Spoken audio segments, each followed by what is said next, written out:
প্রশ্ন হলো, মাহরাম ছাড়া মহিলারা 3 বার 7 বার 40 দিন তালিম করতে পারবে কিনা, অথবা এক গ্রাম হতে অন্য গ্রামে যেতে পারবে কিনা? খুবই দরকারি একটি প্রশ্ন। মহিলারা মাহরাম ছাড়া সফরের দূরত্বে যেতে পারবে না। যেমন এক জেলা থেকে আরেক জেলায় গেল, সফরের দূর হয়, এরকম দূরে গেল, অনেক দূরে গেল, মাহরাম ছাড়া যদি সে তালিমের কাজেও যায়, ইসলাম প্রচারের কাজেও যায়, তাহলে সেটা হারাম এবং নাজায়েজ। এইভাবে তালিমে যাওয়া জায়েজ নয়। দ্বিতীয়ত, এক গ্রাম থেকে পাশের গ্রামে যদি যায়, এক বাড়ি থেকে পাশের বাড়িতে যদি তালিমের জন্য যায়, তার উদ্দেশ্য মানুষকে আল্লাহর পথে, অন্য মহিলাদেরকে আল্লাহর পথে আহ্বান করা, নিজে কোরআন হাদিস অনুযায়ী চলা, এই উদ্দেশ্যে যদি যায় তাহলে সে যেতে পারে কয়েক শর্তে। নাম্বার 1, স্বামী অথবা বাবা যারা অভিভাবক আছেন তাদের পারমিশন নিয়ে যাবে, বাসায় সব কিছু ঠিকঠাক করে রেখে তারপরে যাবে। ওখানে যাওয়ার পথে পর্দার সাথে যাবে, সেখানে গিয়ে পর্দা মেনটেন করবে। মন গড়া কোনো কাজ ইসলামে করা যাবে না। অনেক সময় দেখা যায় তালিমের নামে আমরা মন গড়া কাজ করি, এটা উচিত না।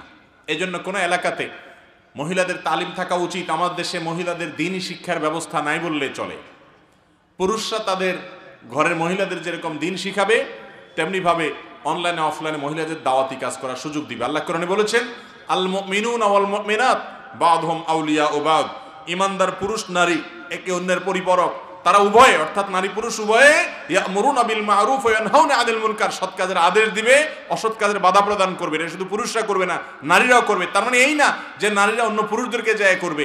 নারীদের জন্য আল্লাহ ফরজ করেন নাই এলাকা এলাকায় গিয়ে দাওয়াত দেওয়া। তবে যদি সে পর্দা পশিদার সাথে থেকে, মাহরাম সাথে নিয়ে, শর্ত মেনে, ফিতনা মুক্ত থেকে সকল শর্ত মেনে করতে পারে, তাহলে তার জন্য এটি জায়েজ আছে, সওয়াবের কারণ হতে পারে।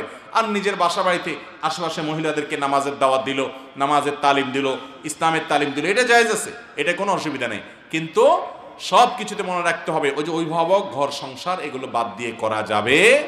অনেক মা বোন আছেন তালিম করতে করতে এমন জজবা তাদের যে তাদের ঘর সংসারের প্রতি এত মনোযোগ এখন আর নাই। খুব ডেঞ্জারাস এটা। এটা সওয়াবের নামে গুনাহের পথ উন্মোচন করে। এজন্য বলি, যেখানে মহিলাদের তালিম হয় অবশ্যই এলাকার মান্যগণ্য ওলামা একরামের তত্ত্বাবধান যেন থাকে, তাহলে সেটা ফিতনা মুক্ত থাকবে ইনশাআল্লাহ। এলাকার আলেম ওলামাদেরকে সেখানে ইনভলভ করবেন, তারা সেখানে দূর থেকে পর্দার মধ্যে থেকে মাইকে কথা বলবেন এবং তাদের সবকিছু মাস্তা মাসাইল তাদের কাছে জেনে তাদের তত্ত্বাবধান নিয়ে করবেন। আর না হলে বোনরা আমার, সওয়াবের কাজ করতে গিয়ে গুনাহ হবে। আল্লাহর কাছে দেখবেন কিয়ামতের ময়দানে অনেক সওয়াব পাবেন আশা করে গেছেন, অথচ আমলনামা অনেক গুনাহ হয়ে গেছে। নফস এবং প্রবৃত্তির পূজা করার নাম ইসলাম না। ইসলাম হলো কোরআন এবং হাদিসকে পরিপূর্ণ অনুসরণ করার নাম। তবে অবশ্যই মেয়েরা কোরআন হাদিস শিখবে, তারা তালিম করবে, তারাও জানবে। শুধু পুরুষরা করবে তা নয়। তাদের জন্য নারী হওয়ার কারণে পর্দা পশিদার আলাদা কিছু শর্ত আছে, সেগুলো তাদের মাথায় রেখে করতে হবে। কথা কি বুঝাতে পারছি? তবে কোনো অবস্থাতে সফরের দূরত্বে তথাকথিত তালিমের উদ্দেশ্যে মাহরাম ছাড়া কোনো মহিলার জন্য যাওয়া জায়েজ নাই। এইরকম তালিম হলে সেটা তালিম না, সেটা ফিতনা।